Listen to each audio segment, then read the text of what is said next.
दोस्तों शुरू करने से पहले डिस्क्लेमर की वीडियो सिर्फ और सिर्फ एजुकेशनल पर्पस के लिए है, इन्वेस्टमेंट एडवाइस नहीं है। तो वीडियो को देखकर आप सीख सकते हो और इन्फॉर्मेशन को ले सकते हो। और इससे पहले मैं आपको 3 वीडियोस दे चुका हूं, अगर आपने इनको देखा नहीं है तो जरूर से देख लेना कल मार्केट ओपन होने से पहले। सबसे पहले दोस्तों अपन गिफ्ट निफ्टी को देख लेते हैं कि गिफ्ट निफ्टी में क्या सिचुएशन है, कल मार्केट किस तरह से ओपन हो सकता है।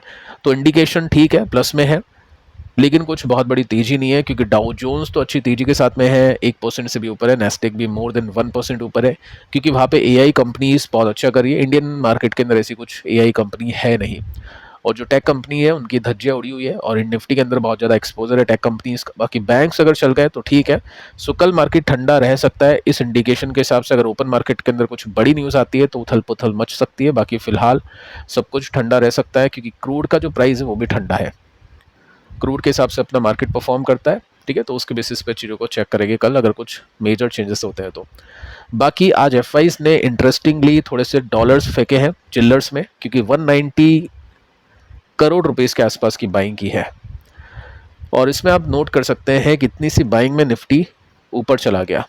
अब मेरे हिसाब से ये कैश बाइंग का नतीजा नहीं है। मार्केट में गेम जो एफएनओ में चल रहा है वो कैश में नहीं चल रहा है, यानी एफआईज का जो इंडेक्स के ऊपर काम काज आई थिंक एफएनओ में ज़्यादा हो रहा है, क्योंकि एफएनओ के हिसाब से चीज़ें अभी चल रही है, कैश मार्केट के हिसाब से नहीं चल रही है।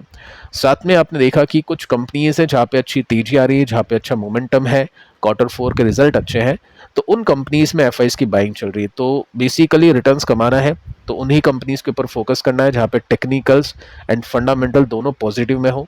टेक्निकल मतलब रिवर्सल आना चाहिए, ब्रेकआउट्स होने चाहिए अच्छे वॉल्यूम के साथ में। फंडामेंटल मतलब Q4 के रिजल्ट अच्छे आने चाहिए। बाकी रिजल्ट अपन पिछले वीडियो में डिस्कस कर चुके हैं, मिस मत करना, उसको चेक कर लेना। आप देखिए दोस्तों, आते कुछ खबरों के ऊपर और कुछ इंटरेस्टिंग स्टॉक्स हैं उसके ऊपर। अब जैसे कि आपको बताइए कि सरकार बहुत ज़्यादा एक्टिव हो चुकी है कि इंडिया के अंदर गोल्ड आना नहीं चाहिए, बहुत कम आना चाहिए, क्योंकि इंपोर्ट का जो बिल है वो काफ़ी बैठ रहा है अपने ऊपर, और उसकी वजह से काफ़ी प्रॉब्लम आ रही है। तो सरकार ने पहले ड्यूटी बढ़ा दी 15%, और अब सरकार ने क्या किया है, सरकार ने दोस्तों और भी ज़्यादा रूल्स को टाइट कर दिया है जो भी गोल्ड खरीदता है, जो इंपोर्ट करता है उसके ऊपर। यहाँ पे मेंशन कर रखा है कि कैप लगा दी है। जैसे कैप लग चुकी थी एक्चुअली, वो कैप अभी पूरी भर चुकी है फॉरेन इन्वेस्टमेंट की, क्योंकि लोगों ने बहुत ज़्यादा इन्वेस्टमेंट करना शुरू कर दिया फॉरेन मार्केट में, डॉलर की वैल्यू इंक्रीज होते हुए देखते हुए। डॉलर की वैल्यू का फ़ायदा आपको फिर गोल्ड में भी मिलेगा। गोल्ड भी डॉलर में ही चलता है, इन्फ्लेशन को बीट करना है तो गोल्ड इस वजह से खरीदना पड़ता है। डॉलर जो बढ़ रहा है उसकी करेंसी का फ़ायदा उठाना है तो भी आपको गोल्ड खरीदना होता है उसके लिए। तो सरकार ने यहाँ पे 100 kg पर लाइसेंस की कैप लगा दी है कि एक लाइसेंस पर आप मैक्सिमम 100 किलो सोना ही उठा सकते हैं। अब ये रिटेल इन्वेस्टर्स की बात नहीं है, ज्वेलरी जो कंपनीज हैं उनके ऊपर बात है। तो इसका कैसे इम्पैक्ट होगा गोल्ड कंपनीज में और साथ में ईटीएफ में, उसको चेक कर लेते हैं। यहाँ पे पॉइंट्स देख लो सबसे पहले कि क्या हुआ है इसके अंदर, इस रूल के अंदर। मैक्सिमम लिमिट गोल्ड की कितनी है, 100 किलो पर लाइसेंस। जो फर्स्ट टाइम एप्लीकेंट्स हैं, यानी जो पहली बार गोल्ड खरीदना चाहते हैं, शॉप की बात यहाँ पे हो रही है, दुकानों की बात हो रही है, वो फिजिकल वेरिफिकेशन के साथ में गुजरेंगे कि उनकी जो भी मैन्युफैक्चरिंग यूनिट है, जो भी सोने से वो जेवर बनाती है, तो उसके अंदर जो भी फिजिकल वेरिफिकेशन वहाँ पे होना चाहिए वो सब होगा। साथ में अगले लाइसेंस के लिए, यानी अगले 100 किलो सोने के लिए, जो आपको 100 किलो आपने खरीद लिया, उसके बाद में और आपको खरीदना है, तो आपको 50% एक्सपोर्ट को कंप्लीट करना ही होगा, तभी आप दूसरा सोना यानी 100 किलो आप ले पाओगे। साथ में कंपनी को सबमिट करनी पड़ेगी इंपोर्ट और एक्सपोर्ट रिपोर्ट हर 15 दिनों में। अब ये भी कंपनीज के ऊपर एक मार पड़ चुकी है, सीए के साथ में सर्टिफाइड ही होनी चाहिए, और हर 15 दिन में एक्सपोर्ट इंपोर्ट का डेटा कंपनी को बताना पड़ेगा। इसकी वजह से क्या होगा, कंपनीज को महंगा मिलेगा सोना, और काफ़ी सारी कंप्लाइंसेस और करने पड़ेगी, काफ़ी सारी और भी भागदौड़ कंपनी को करनी पड़ेगी, पेपर वर्क कंपनी को करने पड़ेंगे। तो इसका इम्पैक्ट क्या हुआ था, ज्वेलरी कंपनी के स्टॉक्स नीचे गए थे। हो सकता है इसके इम्पैक्ट में कल और प्रेशर आपको देखने को मिल जाए ज्वेलरी स्टॉक्स में। लेकिन दोस्तों अच्छी बात यह है कि गोल्ड के ईटीएफ में ना ही कोई नेगेटिव इम्पैक्ट हमने देखा इंपोर्ट ड्यूटी बढ़ने की वजह से, और ना आज कुछ ऐसा देखने को मिला। आई डोंट थिंक कल भी कुछ ऐसा देखने को मिलेगा कि कोई मेजर गिरावट आई थिंक नहीं होगी। गोल्ड भी परफॉर्म करेगा गोल्ड के इंटरनेशनल प्राइसेस के हिसाब से, जो कि अभी अच्छी है और आगे चल के और बढ़ सकती है। अगर इन्फ्लेशन हुआ तो इंडिया गोल्ड नहीं खरीदेगा तो क्या होगा, चीन खरीद रहा है, बाकी कंट्रीज खरीदेगी तो गोल्ड का इंटरनेशनल प्राइस वैसे ही बढ़ेगा। तो आपके ज्वेलरी स्टॉक बढ़े या नहीं बढ़े, लेकिन आपका जो ETF है वो बढ़ेगा। ठीक है, लॉजिक आपको यही कहता है। सो इसको चेक कर सकते हैं। साथ में गोल्ड ने वैसे भी अच्छे रिटर्न्स दे दिए हैं। ETF की बात करूं, क्योंकि यहाँ पे डॉलर की वैल्यू भी इंक्रीज हो जाती है, तो 70% के रिटर्न्स है।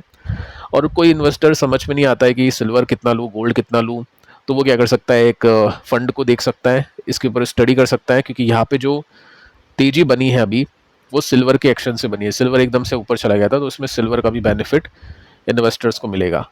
यहाँ पे क्या है, 60% गोल्ड है और 40% सिल्वर है। कुछ ऐसा ही एलोकेशन आपके पास में होना चाहिए। अगर आप सेल्फ भी गोल्ड एंड सिल्वर रखते हैं अपने पोर्टफोलियो के अंदर, तो गोल्ड ज़्यादा होना चाहिए, सिल्वर कम होना चाहिए। और साथ में आप देख सकते हैं एक्सपेंस रेशियो है 0.24% का, क्योंकि दोनों वेटेज को मेंटेन करने के लिए फीस आपको पे करनी पड़ेगी। एग्जिट लोड कुछ नहीं है, कभी भी खरीद के कभी भी बेच सकते हैं। काइंड ऑफ ETF काम करेगा। ETF रोज देखता है इंसान, तो उसमें सोचता है कि बेचो खरीदो। यहाँ पे लाइव प्राइजेस नहीं हो गए तो होल्ड करने में आसानी इन्वेस्टर्स को हो जाती है। बाकी डिपेंड करता है, एग्जिस्टिंग अभी इन्वेस्टमेंट ETF में है तो ऑब्वियस है और खरीदारी वो ETF में ही खरीदेगा, वो म्यूचुअल फंड नहीं खरीदेगा। फिर दो दो चीज़ें मैनेज करना काफ़ी टफ हो जाता है। अब देखिए दोस्तों, केन्स पे आते हैं। काफ़ी लोग इसके बारे में पूछ रहे हैं कि स्टॉक नीचे आ चुका है, क्यों आ चुका है, कैसा है स्टॉक नीचे। 56 का पी है और यहाँ पे स्टॉक ने गैप डाउन ओपनिंग दी थी, आप सिंपली नोट कर सकते हैं। सर्किट आई थिंक यहाँ पे था, उसके बाद में और नीचे जाता है। किसी ने कमेंट किया था कि सर ये तो गया सर्किट में, कल लोअर सर्किट इसके लगेंगे। काफ़ी खूब कहा, काफ़ी सही कहा, वैसा ही कुछ इसमें प्रदर्शन आज देखने को मिला है। नंबर्स बिल्कुल भी अच्छे नहीं थे, ये डेटा अपने पास में नहीं था, लेकिन अपन ने नंबर्स चेक किए थे एक्सपेक्टेशन के डेटा से। एक दिन पहले मैंने आपको नंबर्स आने से पहले एक्सपेक्टेशन का डेटा दे दिया था कि आप उससे मैच कर लेना। फिर हमने मैच किया, नंबर्स अच्छे नहीं लगे, तो ये नंबर्स अच्छे नहीं आने का इम्पैक्ट है। अब डाउनग्रेड इसको कर दिया है।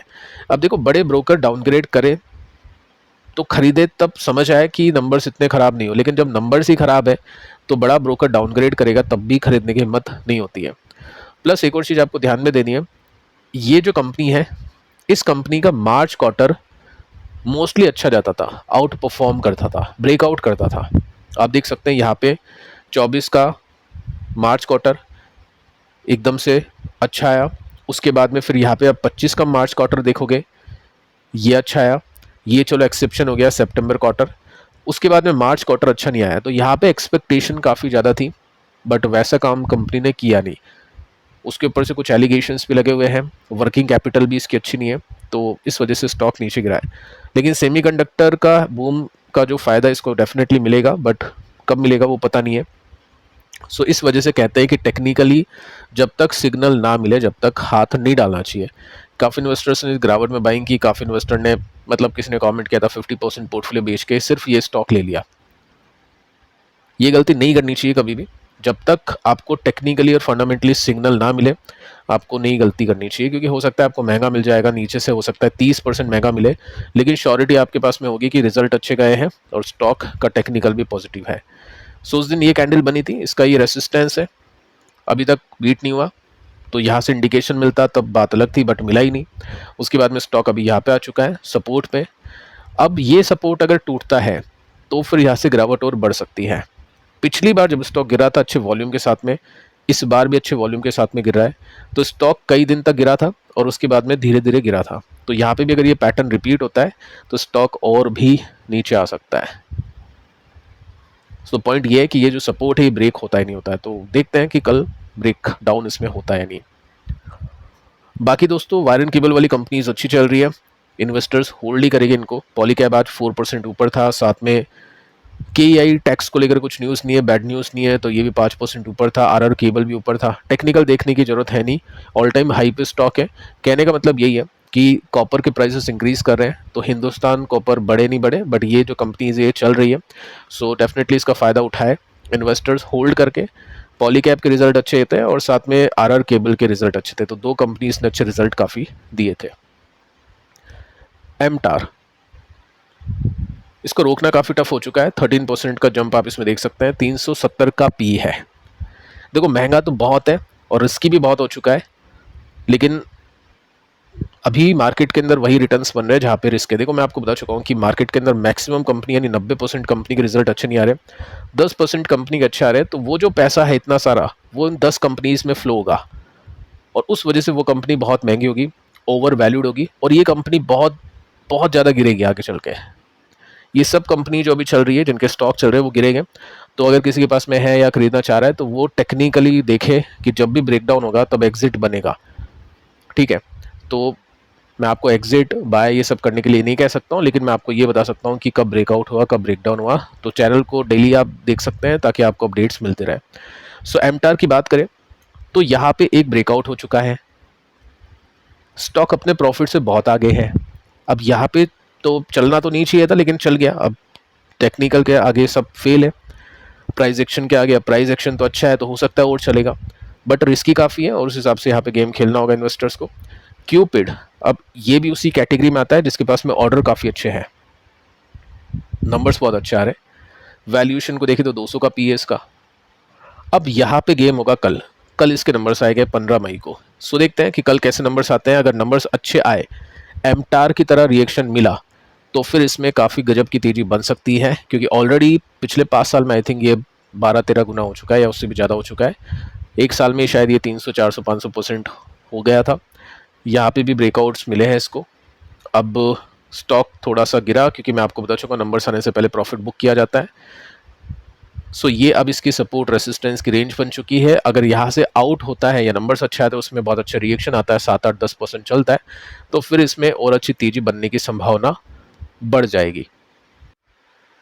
सो फिलहाल दोस्तों इस वीडियो में इतना ही। पिछले वीडियो से आप जरूर से देख लेना। मिलते हैं कल, तब तक के लिए शुभ रात्रि।